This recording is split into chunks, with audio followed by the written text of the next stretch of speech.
Zé, Nelson e Marco Baracho. Por volta das 15 horas do dia 18 de outubro de 1987, a velha ponte metálica sobre o Rio Paraíba, que interligava o centro da cidade com a margem esquerda, Pedregulho, Vila Paraíba, se partiu ao meio. E foi uma tragédia anunciada. Um morador das mediações ali da Praça São Joaquim, o aposentado Petit, assim que ele era conhecido, nadava nas águas ainda que poluídas do rio. E pode-se dizer que passava o dia inteiro entre as margens e o leito do rio. E vinha avisando que a ponte ia cair.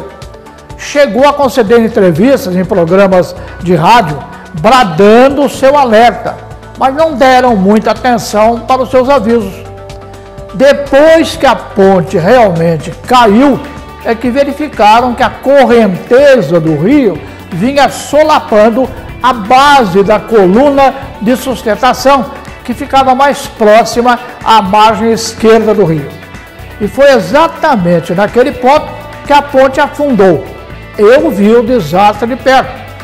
É como se o tabuleiro da ponte fosse um braço estendido com o cotovelo apoiado naquela coluna que afundou.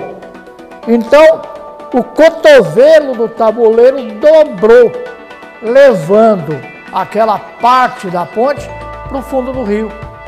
Felizmente, antes de afundar, a ponte avisou que algo não ia bem com ela.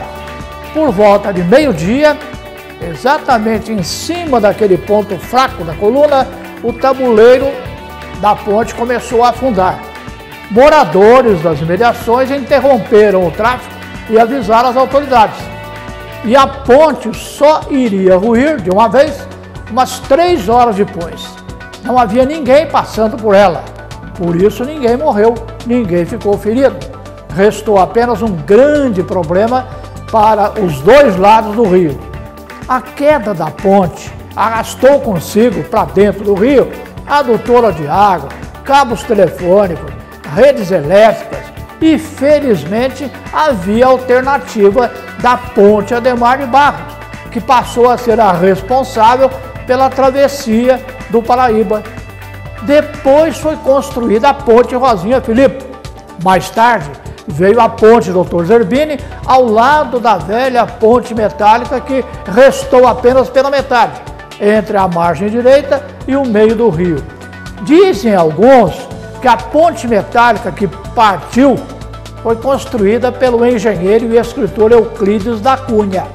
Segundo a monografia do Museu Frei Galvão, Euclides da Cunha, ele era chefe do 2º Distrito de Obras Públicas do Governo do Estado e veio a Guaratinguetá em 1902 para examinar terreno adquirido pela Câmara Municipal e oferecido ao governo para a construção de uma nova cadeia, lá próximo a Santa Casa.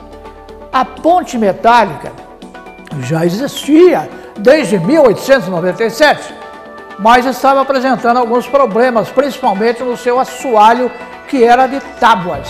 Então coube ao Euclides da Cunha, autorizado pelo governo do estado, se encarregar desse trabalho de reforma, isto é, substituição do piso de tábuas por macadame.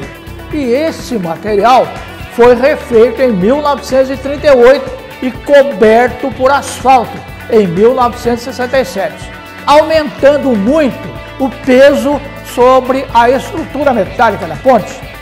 Foram ainda acrescentadas calçadas laterais em ferro para passagem de pedestres, tendo em vista o trânsito crescente, contínuo e pesado sobre a ponte. Houve muita falta de cuidado e atenção para com a velha ponte metálica. Então, o excesso de peso, a falta de melhor manutenção e o fato de não terem ouvido as advertências do Petit, de que a correnteza do rio estava abalando a coluna que afundou e outras circunstâncias negativas, tudo isso somado determinou a queda da ponte que partiu. Obrigado e até a próxima.